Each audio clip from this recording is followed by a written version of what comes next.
It is such a privilege and honor to be here. I recognize some faces, and those of you that know me know that it's harder for me to speak for 20 minutes than it is for me to speak for 3.5 hours. So I told them that I will not walk around today when I speak. I'm usually quite dramatic. I'm going to stick to my notes. I do have notes, but very large print. So because I feel like I'm chained a little bit because I don't want to take away from what Pastor Jamie's going to share. I'm going to share, I hope today, well, first of all, I want to thank you for allowing me to be here. I so identified with someone that's taken over probably 20 mission trips. I feel today that I came to bring a message, but I've already been more blessed than the message I have to bring to you. But I do want to share a testimony that I hope will bring you both hope and encouragement. You know, everyone in here, we all have loved ones. We all have friends, probably, possibly even ourselves that are facing serious health issues and challenges, and perhaps it's just our children, not just our children, who seem to be chronically sick, snotty noses, stuffy noses, ear infections, constant trips to the doctor, or maybe we have common complaints such as bowel issues, sinus congestion, acid reflux. Am I speaking to anybody in here this morning? Yeah, go ahead and raise your hand. And I understand. I've been there. And for years, I struggled with many of these same common complaints. But in 1991, 34 years ago, I learned that it didn't have to be that way. My husband Brad and I will celebrate 50 years of marriage this year. We have raised 9 children. We have our 19th grandchild on the way. And this year, I will become a great grandma, which I'm very excited about. But in 1991, I was introduced to a healthy eating concept that radically changed my life, changed my health, and the health of my family. Through a medical publication, I learned that grains are the most nutrient, or one of the most nutrient-dense food groups that God has given us. It goes all the way back to Genesis chapter 1, verse 29. He gave us 2 kinds of plants, ones that bear fruit and vegetables and ones that bear seed, and those were given to us for food. But only when they are cooked whole and eaten whole or freshly milled into flour do they retain all of their nutritional benefits. Because what you need to understand, grains are storable. Left whole and intact, they retain their nutritional value. In this journal, I learned that most of the common diseases that plague Americans today can be traced back to our overconsumption of commercially processed flour and flour products. And I learned that the enrichment of flour and even other food products that we see in the grocery store is not a favor that food companies are doing to us, but a small replacement of the multitude of vitamins and minerals that are lost in flour when they sift the bran and germ portions away. With my degree in food science, which I did graduate from the University of Georgia with a degree in food science, and after graduation, I continued to study. I loved physiology, I loved biochemistry, I loved studying healthy eating. I actually headed to University of Georgia as a pre-med student and realized I really preferred to be a wife and a mother, and I accomplished that goal. But not saying you can't be a doctor and be a wife and a mother, but that wasn't the plan for my life. And I did spend a quarter in pharmacy school and went, that's not really what I want to do either. So I ended up in food science and worked for Kraft Foods for almost 5 years, or I think as we call them, the Beast, I think I heard someone say. But anyway, with my degree in food science, when I learned this information and my background, my passion, because I continued to study after graduating with physiology and biochemistry, I'm like, why didn't I learn this? How did I miss this in food science? How did I miss what they were doing to our flour and the severe ramifications that it could have on our health? So I was convinced. It was biblically sound information because it was a Christian publication and it was scientifically founded. I knew it was real. So I purchased an in-home, well, actually my husband gave me one for my birthday. I tell all husbands and guys, you can give your wife this for your birthday. They'll love it. And I began to mill all of my own flour and make all of my own bread. muffins, pancakes, no white flour came into my house anymore. I'm a real all or nothing kind of person. And I had tried whole wheat flour before, but it was nasty. If you've ever bought the stuff from the store, anybody ever bought it? If you haven't, don't. It's gross. It's nasty. You won't make a nice fluffy loaf of bread or a muffin or anything your children will eat with straight store-bought whole wheat flour. But I didn't care. I'm like, I don't care. If we have to choke this down, we're going to eat it, And that was kind of my thought. So when the mill came in my home, I couldn't wait. I took it out, I milled some flour, and I made some of the most delicious bread that we had ever eaten. And the health benefits to me personally were very immediate. I made bread. I wonder if I can say this. Dr. Bergeron's out. Okay. I made bread, I ate bread, and I pooped the next morning. What? This was amazing. It was glorious.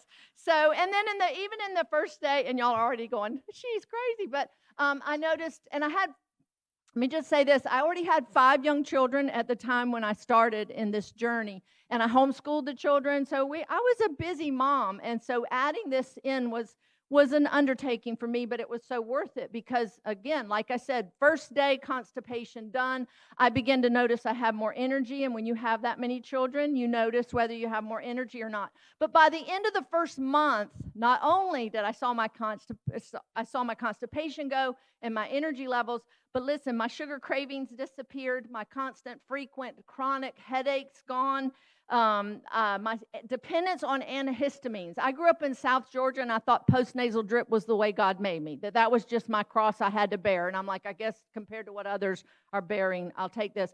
Gone. I can stand here today and tell you I've not had an antihistamine or a decongestant of any kind since 1991, and I used to live on them before this.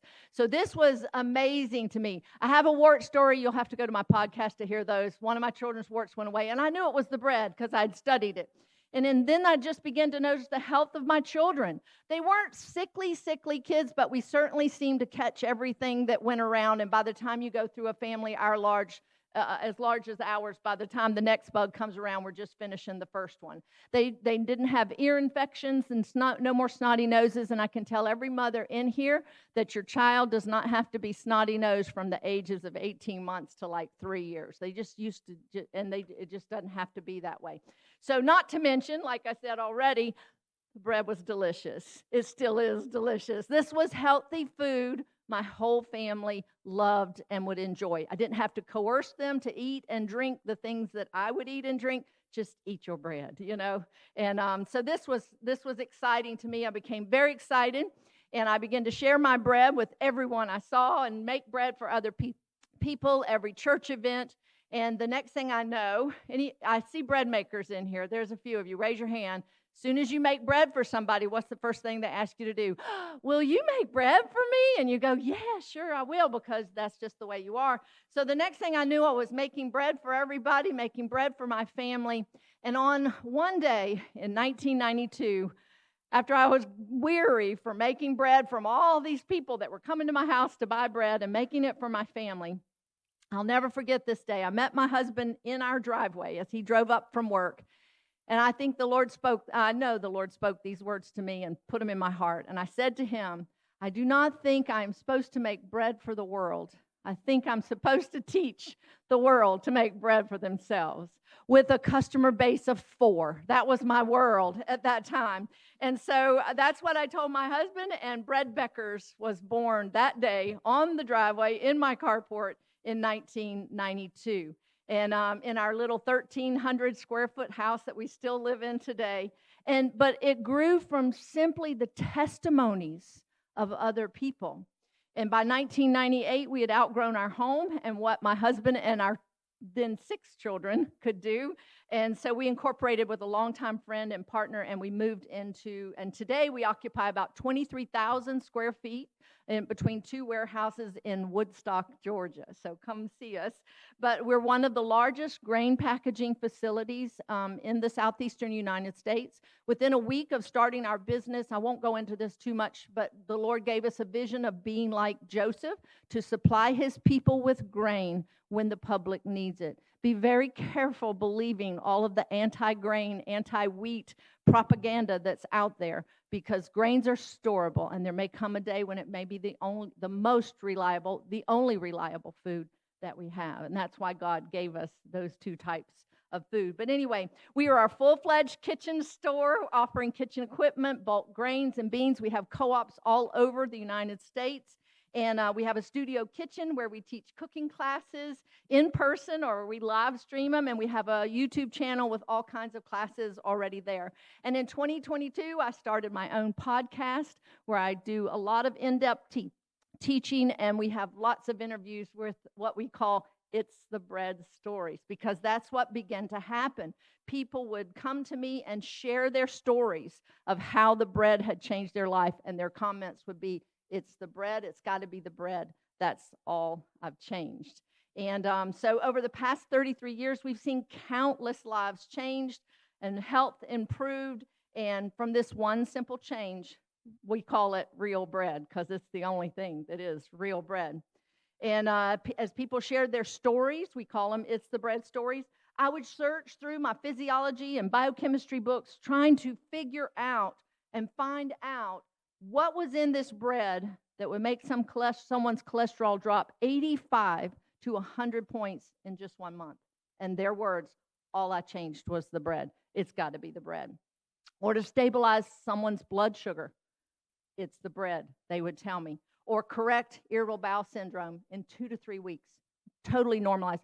People that were housebound, could not leave their home, could not sleep for the night, forgot getting up to go to the bathroom, and yet real bread in a matter of 5 days to 2 weeks corrected.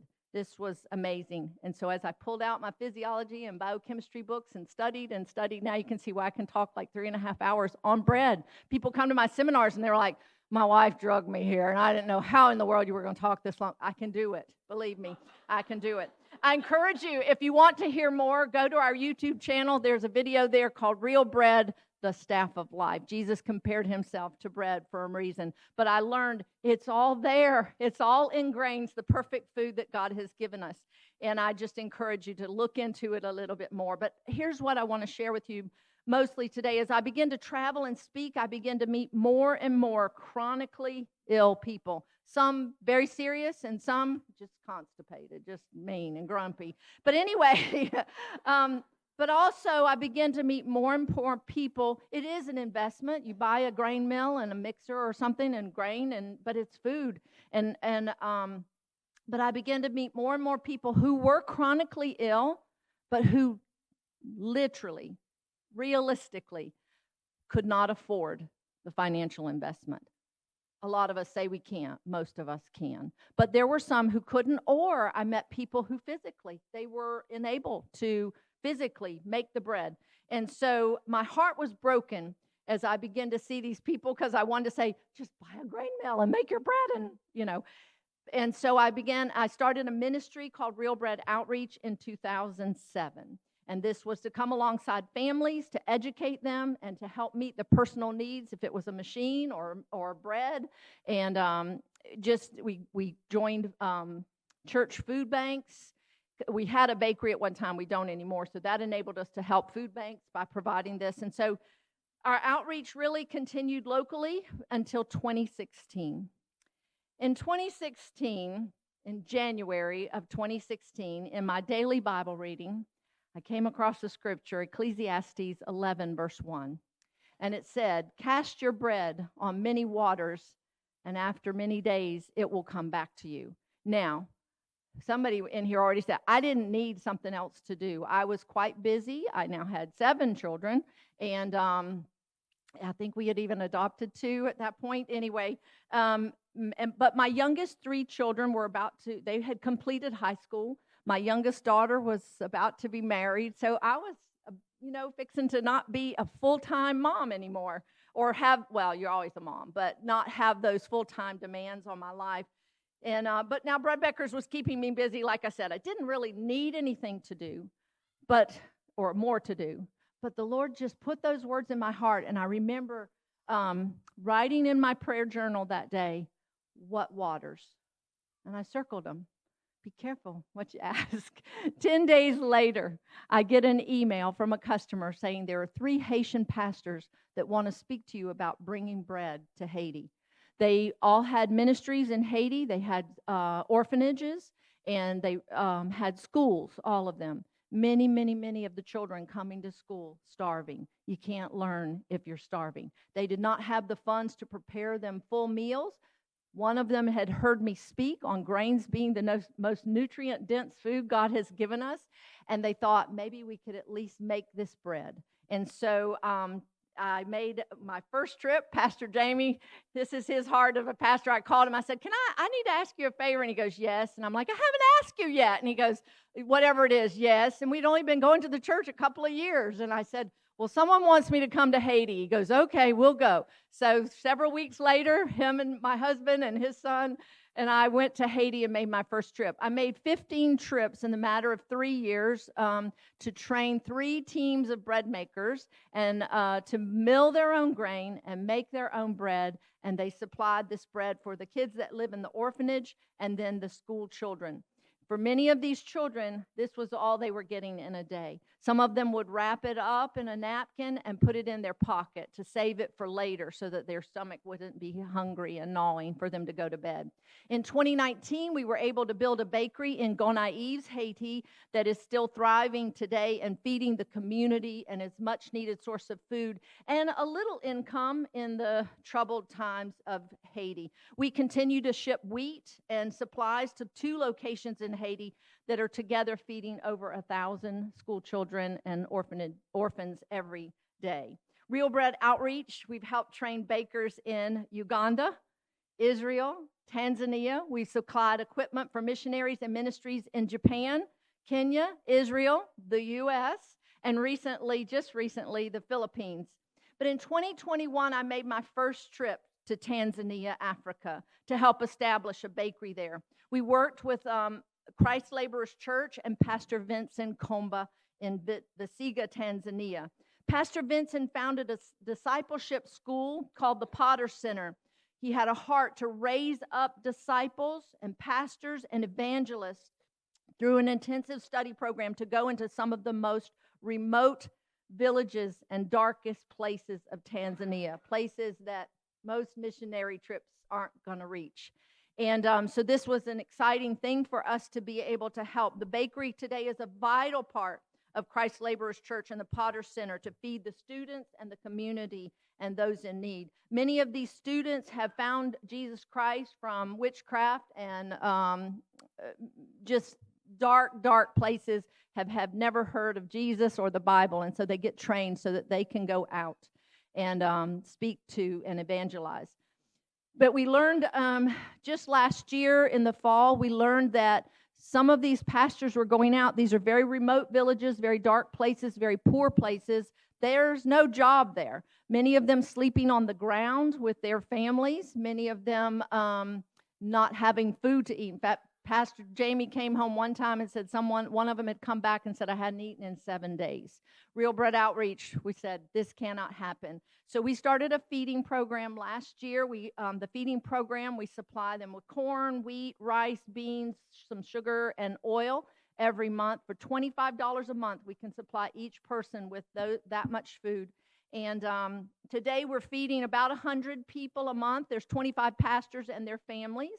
And so that's very exciting, but the number's going to continue to grow. If you'd like to be a part of that, you can pick up some Real Bread Outreach information at the back table. On our last trip to Tanzania this past June with Pastor Jamie, we got to meet some of the pastors that we were feeding, and one of them very emotionally looked at us and he said, I was starving, and I never thought anybody would think to do this, to supply me with food. And now I don't have to worry about where my children are going to get food. I can evangelize and preach the gospel. And I thought that day, Jesus, when he was asked, when did we ever see you hungry? When did we ever see you thirsty? And he said, whatever you've done unto the least of these. But in the summer of 2021, on my second trip to Tanzania, I've been 3 times now to continue the bread training, I was asked to come pray for a young lady who desperately needed prayer and healing. She was a college student, but they had brought her to Besiga, to Christ Laborers Church, to Pastor Vincent, because she had excruciating pain in her back, and she could not walk even. They carried her in and sat her down in Pastor Vincent's living room, and I was called down from the bakery to come and help them pray for her. While praying and seeking the Lord as to how to pray for her, the Holy Spirit directed me and said that she was being gossiped about, as if someone was stabbing her in her back. That's what God showed me. The girl confirmed that this was indeed happening. I had no way of knowing. I'd never met this girl or spoken to this girl besides even, well, she did speak English, but we led her in forgiveness towards the offenders and broke all agreement with the power of the lies that had been spoken over her. Pastor Vincent then helped her up, and she walked with a very distinctive limp, but she walked. So, I don't know if, will it go back? I want to play the first video. That's the second one. So if you'll play this one. So over the course of the next week, do I start it? Over the course of the next week, you can see this, the girl on in the black sweatshirt. She was thrilled that she could at least do this. It's probably several hundred yards from Pastor Vincent's house up to the bakery. The lady in the blue is Pastor Vincent's wife, Sarah. So she could walk, very distinctive limp. I saw her off and on throughout the week, but on the last day of my trip, I knew that I wanted to pray for her again. I felt our work in prayer was not quite done. I felt a little like Jesus. What are you seeing? Well, I'm seeing trees that look like people. Well, let's try again until you see people. So I just felt like that I needed to pray with her. Felt a real burden for her. And the team had to go to some meetings, and I said, I don't want to go. I want to stay behind. She could speak English, so I didn't need a translator. Now, I had been training in deliverance ministry for over 2 years. So I was armed and ready. I thought, I got the tools. I got the protocol. I know what to do. So I started our prayer time by asking Jesus what he wanted to set her free from. She immediately just started saying, I will never leave you or forsake you. I will never leave you or forsake you. I will never leave you or forsake you. And I'm like, this is not going according to my protocol. This is not going according to my plan. And but she just kept saying it. I will never leave you or forsake you. And the Holy Spirit helped me to discern what was going on. What I realized, the reason she was saying that was because she didn't believe. She was struggling to believe that Jesus would indeed never leave her or forsake her. So we prayed against that lie of the enemy and the strongholds of fear and unbelief. Mind you, our prayer time was about 10 minutes max. The next thing I know, we were jumping and dancing and praising God, and she was running all around the room. I want you to understand, we never prayed for her healing in that moment. We broke the lies of the enemy of fear and unbelief, and she was set free. 10 minutes. She then walked with me about a half a mile down the road, and I could have shown that video too, singing and dancing, but there was another lady down the road that I wanted to pray for before I left, and she spoke English, so she could be my translator. And the three of us then walked a half a mile. It was at least a half a mile back to Pastor Vincent's house. And several women were gathered there and overjoyed to see her walking and praising God. She demonstrated for all to see her answer to prayer. And this is the young girl. Her name is Zion. If you want to start the video. Run again. We're cheering her on. Yeah! Zion! She's pretty excited. Zion! Yay! Pretty amazing. There are so many stories that I could tell besides, but this is probably one of my favorites. Pastor Jamie's going to tell you some others. But, you know, when I said to my husband, Brad, 33 years ago, that I was not supposed to make bread for the world, but to teach the world to make bread for themselves, I had no idea. I had a customer base of 4. How many of y'all start a business with a customer base of 4? That was my world. And today, I literally am teaching others around the world to make bread for themselves. So my encouragement to you today is to do whatever God is putting on your heart. I like the blood story. That was amazing. You're kind of like, what? So do whatever God is putting on your heart, and do not despise the small beginnings. You never know where it's going to lead. And for your healing, do not be afraid to think outside the box for healing, not just alternative medicine, but as surely as we are physical beings, we are spiritual beings as well. We cannot afford to overlook the spiritual dimension to healing. I have my own testimony of that, of being healed from cancer, and it's pretty dynamic. In Africa and beyond, it is typically the starting point. Most of the time, in fact, Dr. Bergeron laughed. He came to visit our church when Pastor Vincent was here one time, and he goes, I got sick one time, and I kept going to the doctor, and they finally told me, go to your church, have them pray for you. You know, the doctor said that. Wouldn't we love that? But so we've got to think. In America, it's more subtle. I've been in deliverance where I've seen them slither on the floor like a snake. But this was not that way. 10 minutes. We didn't ask for healing. We just asked God to set her free. Since that trip to Tanzania and witnessing this healing, I often think of the story of David and Goliath. You all know it. David's father, Jesse, sent David to the battlefield with bread. But while he was there, he killed a giant. And I just love that. So I went to Tanzania to teach them how to make bread. But while I was there, God used me to kill a giant and bring healing to a very beautiful young lady. Her dream was to finish college and join the military. And today, she is fulfilling that dream because God set her free. Amen.